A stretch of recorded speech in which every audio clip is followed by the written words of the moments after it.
Good luck with that. If you're an American, the idea of visiting Iran might sound as far-fetched as a trip to the moon.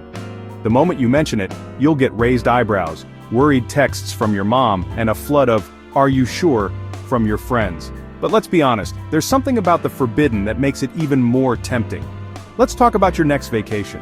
You're tired of the usual destinations, and you want something that will make your Instagram pop and your friends jealous. You've done Paris, London, and Italy. You've checked off the classics, posed in front of the world's most famous landmarks, and eaten your weight in pasta and croissants. What's next? You spin the globe, eyes closed, and your finger lands on Iran. Suddenly your curiosity is piqued. You start to imagine the adventure, the stories you'll tell, the photos you'll take. A land of ancient history, incredible food, and jaw-dropping architecture. Think of Persepolis, saffron-infused dishes, and mosques that look like they belong in a fairy tale.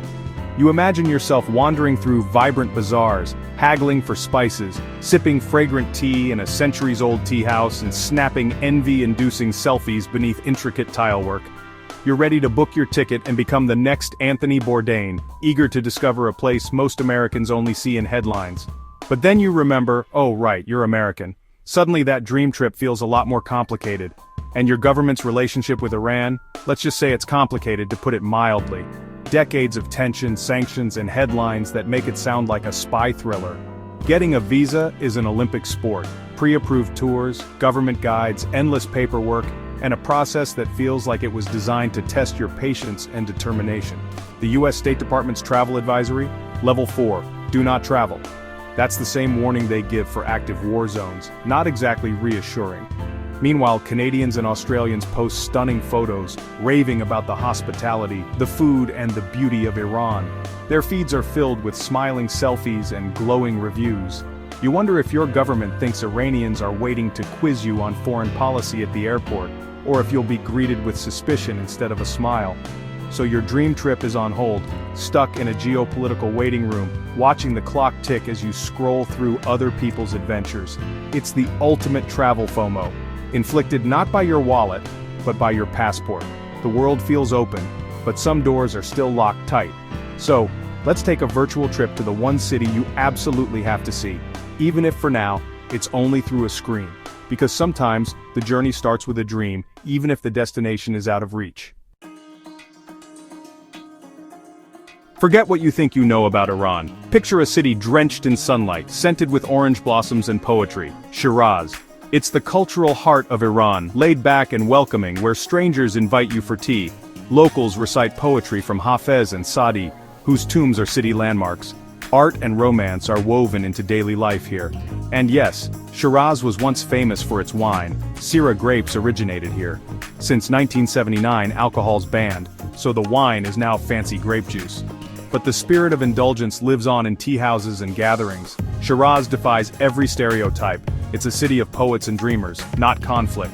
The past is alive in every garden and street corner. Imagine a place where every person treats you like an old friend. This is the Shiraz you're not allowed to see, a city that would change your perspective. If you love history, Shiraz is your Disneyland. This city is a living museum where every street corner whispers stories of ancient glory and faded empires. Walking through Shiraz, you're not just a tourist, you're a time traveler, surrounded by echoes of kings, poets, and conquerors. Just outside the city lies Persepolis, the ceremonial capital of the mighty Achaemenid Empire.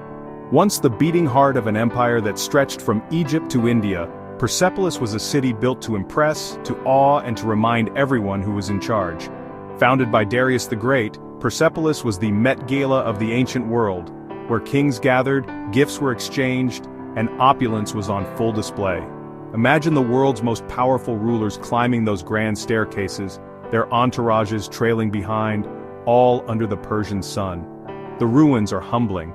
Towering columns reach for the sky, intricate carvings tell stories of battles and ceremonies, and everywhere you look, you see the artistry of a civilization that valued beauty as much as power.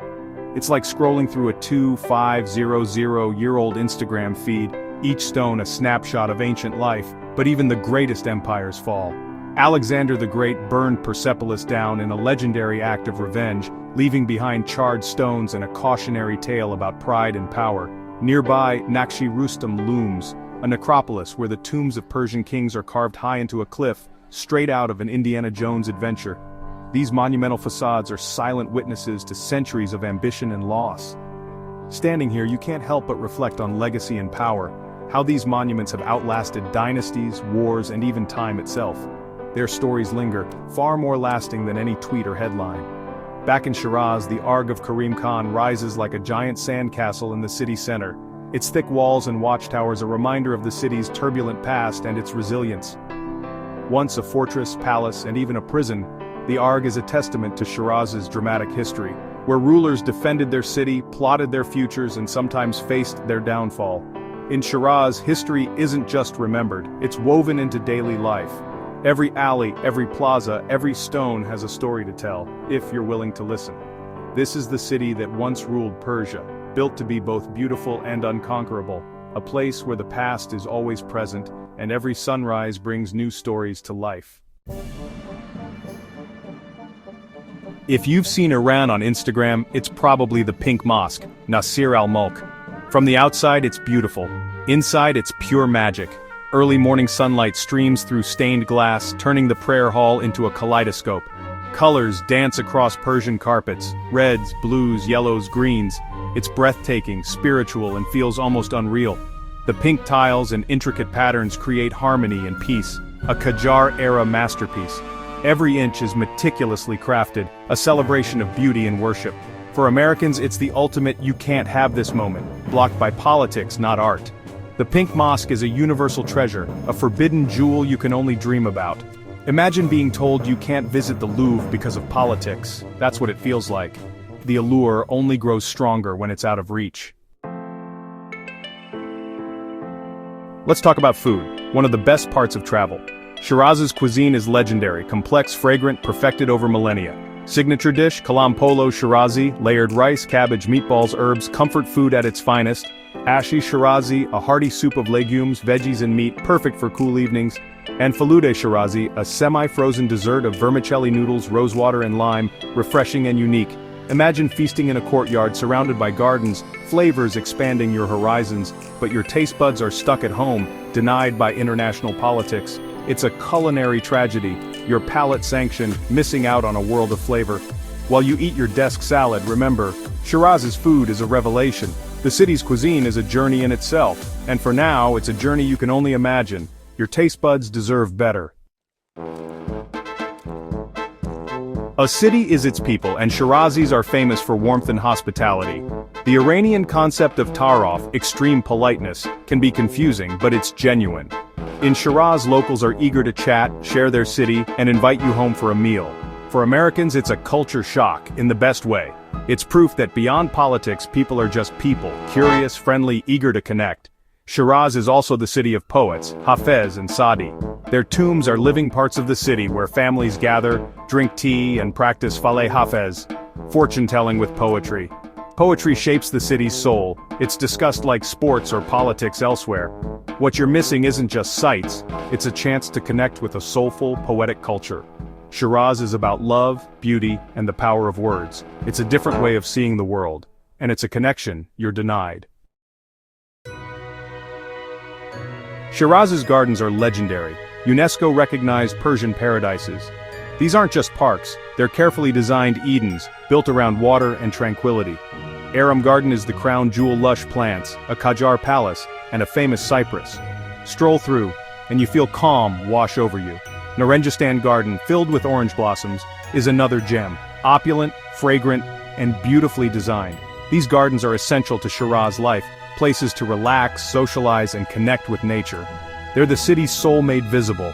For Americans, these gardens are another missed opportunity, a piece you can't find online. Centuries of tranquility, just out of reach.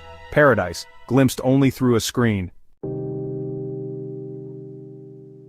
Let's recap ancient empires, stunning mosques, mouth-watering food, poetry, and paradise gardens.